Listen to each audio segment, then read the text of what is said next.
नमस्कार, मैं GRS news के लिए गिरीश सिकरवार। दिल्ली में फिर से राहुल गांधी की एंट्री हो गई है। बीमारी के कारण जिस प्रकार राहुल गांधी दिल्ली के चुनाव को छोड़कर अन्य प्रदेशों की ओर निकल गए थे, उसकी न सिर्फ भरपूर आलोचना हुई थी, बल्कि ये भी कहा जाना लगा था कि क्या कांग्रेस ने बीच चुनाव में अपना बोरिया बिस्तर समेट लिया है। आम जनता में भी इसको लेकर तरह तरह की बातें होने लगी।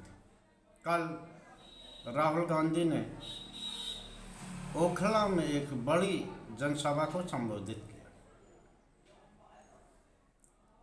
उस जनसभा में न सिर्फ उन्होंने संविधान बचाने की बात कही, लोगों को शीला जी की उपलब्धियों को याद दिलाया, बल्कि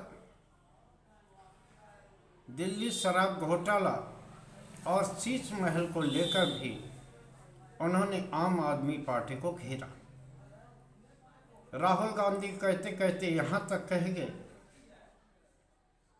कि अरविंद केजरीवाल सिर्फ बातचीत करते हैं, झूठे भाषण देते हैं और दिल्ली के लिए उन्होंने कुछ भी किया नहीं। जो भी चीज़ों का वो दावा करते हैं वो सभी चीज़ें, चाहे स्कूल हों, ओवरब्रिज हों, ये सभी शीला दीक्षित द्वारा बनवाए गए हैं। उन्होंने दिल्ली के प्रदूषण के लिए कुछ भी नहीं किया है, गंदे पानी के लिए कुछ भी नहीं किया है। निश्चित तौर पर कांग्रेस के लिए भी ये चुनाव मुश्किलों भरा है, क्योंकि अगर कांग्रेस अपने बल पर यहाँ चुनाव नहीं लड़ती और इसी तरह रणछोड़दास बनी रहती है तो निश्चित तौर पर कांग्रेस पार्टी की में भी अंदरूनी भगदड़ मच सकती है। देखना ये है कि आखिर कांग्रेस कितने दमखम से दिल्ली का चुनाव लड़ती है। कल जब राहुल गांधी ने भाषण दिया तभी इसका आभास हो चला था कि अब राहुल गांधी केजरीवाल को कोई स्पेस देने वाले नहीं। हालांकि एक दिन पूर्व महू की रैली में जिस प्रकार उन्होंने इंडिया गठबंधन की बात की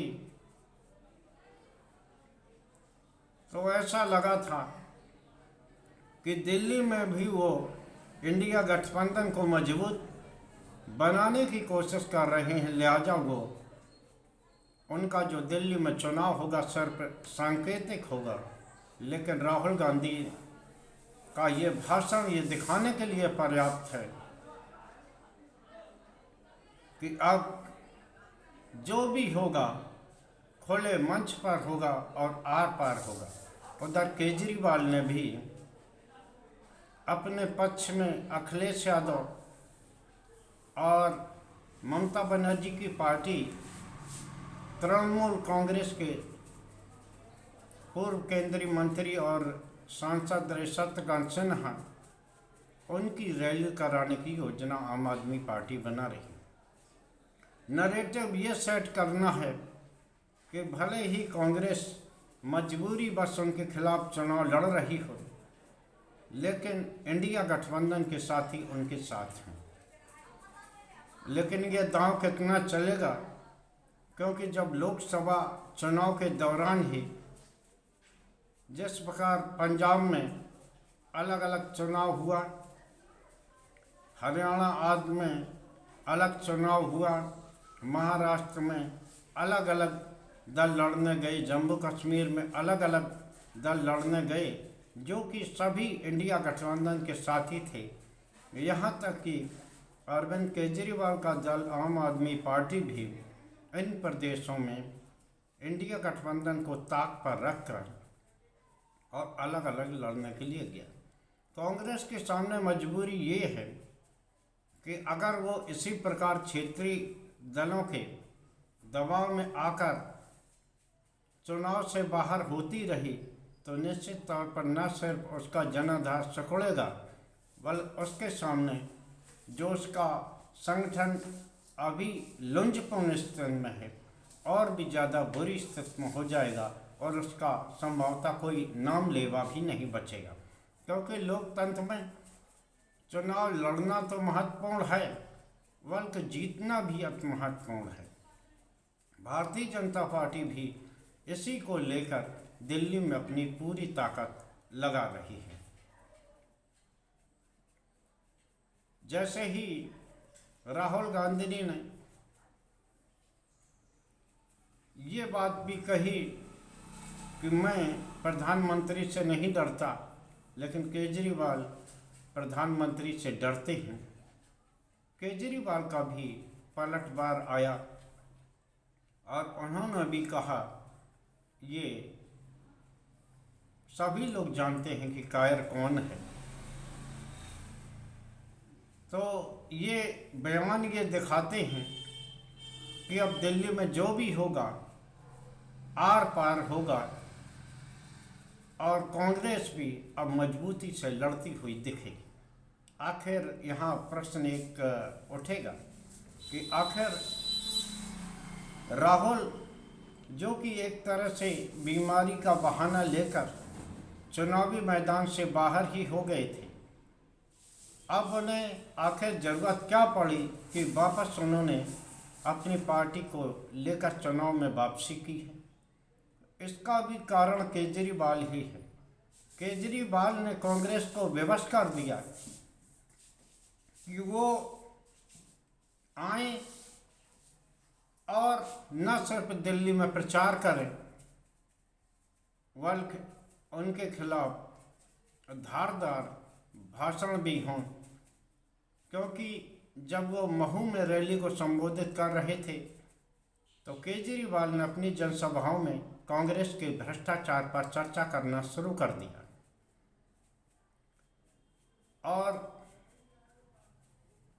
जिस मामले में गांधी और वड्रा पर वांछित है, किस प्रकार उनको क्लीन चिट दी गई और किस प्रकार से उन्हें जेल नहीं भेजा गया, इस सब को लेकर भी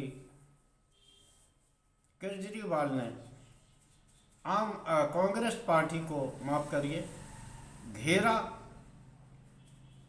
तो मजबूरी हो गई राहुल गांधी की वो चुनाव मैदान में उतरें और अपनी स्थिति स्पष्ट करें। अब वो स्थिति स्पष्ट हो गई है और कांग्रेस अब लड़ती हुई न सिर्फ दिखेगी, बल्कि कांग्रेस के बड़े बड़े नेता, यहाँ तक कि प्रियंका गांधी वाड्रा भी अब दिल्ली के रण में पार्टी के लिए जूझती हुई दिखेंगी। दिल्ली का चुनाव कोई साधारण चुनाव नहीं रहा। वो दिल्ली जिसमें कि चुने हुए मुख्यमंत्री के पास कोई ताकत नहीं है, क्योंकि केंद्र शासित प्रदेश होने के नाते एलजी उपराज्यपाल इस बात का फैसला करते हैं।